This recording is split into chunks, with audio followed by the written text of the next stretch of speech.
Армысыздар, құрметті көрермендер. Бүгін біз бутерброд жасаймыз. Кәдімгі вафельницада қарапайым. Егер үйлеріңізде болса, сондай вафельницаны пайдалануларыңызға болады. Ол үшін мен кәдімгі нанды алдым, дүкеннің нанын. Міне былай кесіп қойдым. Және мынандай ең арзан сыр үйдегі бар. Дүкеннің кәдімгі өлшеп сатылатын сырын да пайдалансаңыздар болады. Осы екі тағам бізге әзірше керек. Енді мен бутербродымды жасауды бастаймын. Мынадай нанды алам, оның арасына кесілген екі сырды қоям. Бұлай жіңішкеріп кесілген сырды аламыз. Екеуін салсаңыз жарайды, себебі үшіншісін салса, мен салсам егер қазір жаны-жағына балқып өтеді. Не дәл ортасында тұрсын, және оның үстіне мынадай нанды қоямын. Яғни нанның ені дейік па, жуандығы дейміз ба, бір жарым сантиметрдей болса болады. Мықты жіңішке немесе мықты үлкен қыл жібермеңіздер. Енді қалғанды жасап тастаймыз. Ортасына қоямыз, шығамыз.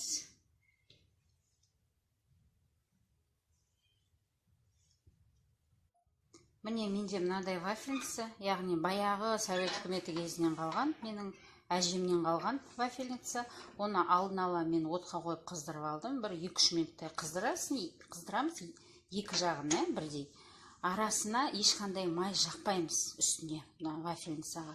Осылай құрғақ, таза күйінде болу керек. Енді жаңағы алдын ала кесіп қойған нанды, ішінде сыры бар, бұлай қоямыз. Қаттырап, қысып ұстауға болады. Бірінші көзге қарағанда, мынау қазір басылмайтын сияқты көрінеді. Өзі жайлап, бұлай қатты басып тұрсаңыз, ол жайлап орнына түседі. Шамалы бір жарты минут ұстап тұрғаннан кейін екінші жағына аударамыз. Дәл солай ұстап тұрамыз. Енді дәл уақытын мен есептегенім жоқ. Бір бутербродтан қанша уақытта шығатын. Мен жайлап түсіп келе жатыр. Арасында ашып қарап қоюға болады, неке. Қазір көрсеңіз сіздерге. Міне, мынау осындай, мен осындай түсте болғанда алып тастаймын бутерброд. Енді міне түсін қараймыз. Алтын түстес болды, бутербродымыз. Осыны түсіріп тастаймыз.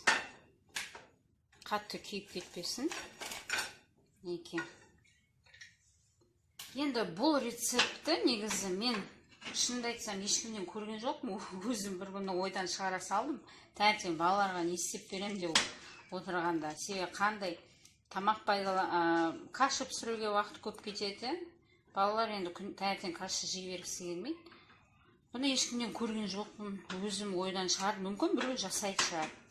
Бұның арасына сырдың орнына қосуға болады. Колбаса қоссаңыздар болады. Мінеге кезекті бутербродымызды алдық. Енді, мысалы, жалғыз бұнда бутерброд емес, мен мынадай нанды да салып арасына бастырып алам. Кәдімгі мынадай нан. Батон пайдалансаңыз да болады. Нанды былай салдым, жалғыз өзіне. Және дәл жаңағыдай осылай қысып ұстап тұрамыз. Міне осы нанның екі жағын айналдырып пісірдік. Мен толығымен басылып қалып байқасаңыздар. Енді нанды көп ұстасаңыз қатты қытырлақ болады. Аздау ұстасаңыз жұмсақ болады. Мен түсіріп алдым.